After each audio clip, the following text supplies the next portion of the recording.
Tout d'abord, nous rendons grâce au Tout-Puissant et remercions les populations thiessoises qui ont accueilli le président de la République de fort belle manière. Mais il nous tenait de remercier de manière particulière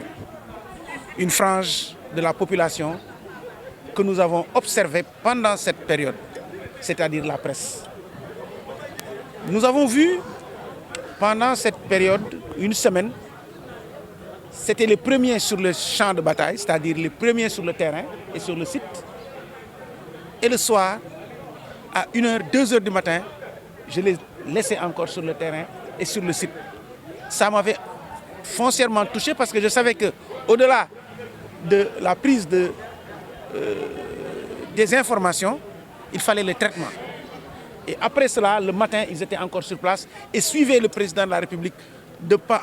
pas de charge toute la journée. Et ça, je m'étais dit,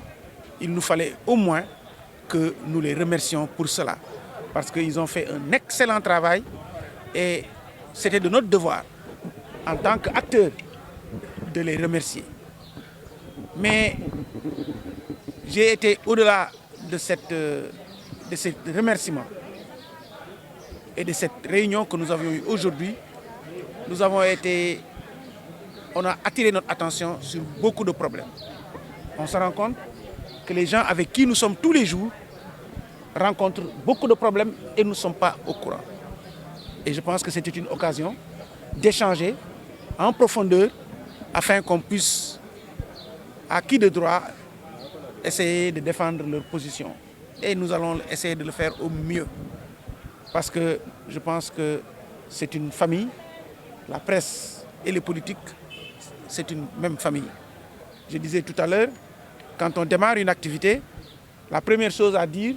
c'est est-ce que la presse est là? Mais quand on termine l'activité, on ne se demande jamais où se trouve la presse. Et donc là, nous, on voulait remercier la presse et leur dire que nous ne sommes pas du genre à terminer une réunion et dire qu'on ne sait plus, la presse ne nous intéresse plus parce qu'on a déjà fini l'activité. Et donc aujourd'hui, c'était un moment fort. On a échangé et nous allons voir avec l'ensemble des responsables qui sont ici, en particulier mon frère, le ministre Yankhoba Diattara, qui est en voyage. Et je suis sûr que s'il était là, il serait à mes côtés. Nous allons essayer de voir de quelle manière nous pouvons vous accompagner afin que ces problèmes auxquels vous êtes confrontés tous les jours, on puisse les surmonter au mieux. Merci. Tey dama am mbégte ba ñu santé Thiessois yi ci li nga xamante ne moom mooy ni ñuy teeroo le président tatagal ko mu am ñoo xam ne dama leen cee jukki ci seen taxawaay ndax damaa gis ci biir toogaay bi ci fan yi ñu fi nekk yëpp saa yu may ñëw suñuy ñibbi muy jàpp 1h jàpp 2h du matin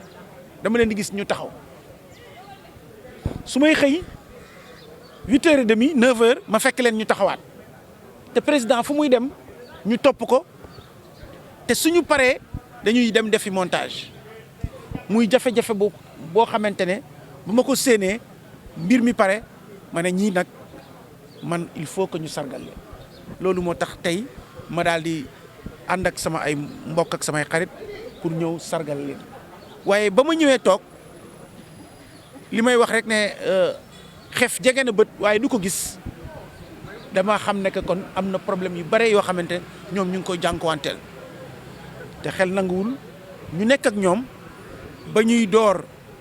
ba ñuy dal ba tey ji yàlla yóbbuñu ba ñu egg ci yenn niveau yi ba pare tamit ñoom ñu am ci problème yooyu te ñun tam duñ ci jéem a def suñu kéem kàttan pour def ko saafara loolu moo tax tey li olof di wax lare maanaam sànni benn lasper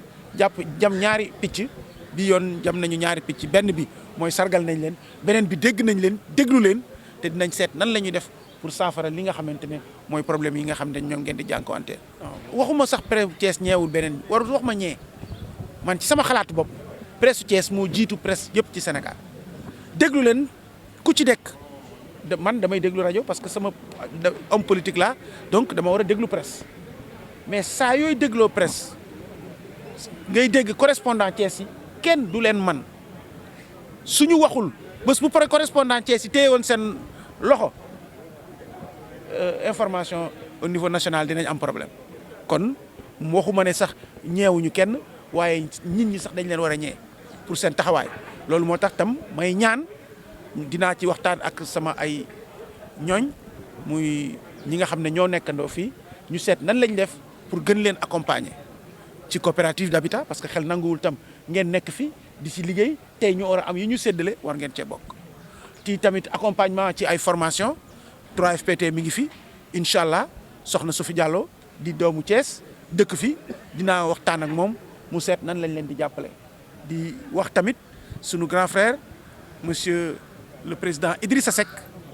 dinañ ko gën a jege moom itam parce que xam naa ne ku bëgg presse la ku ci am xalaat di leen accompagner moom tamit dinañ ko taalal sunu loxo pour que moom tamit mu accompagner presse bi. xam naa ne am na yu mu ci door sax te incha allah ci diir bu gàtt sax ñi présidente dina leen ko wax am na yu mu joxagum yu mu démarré gum waaye comme li ñuy wax paaka kenn du ko jiitu ci baram présidente bi dina leen ko wax waaye tamit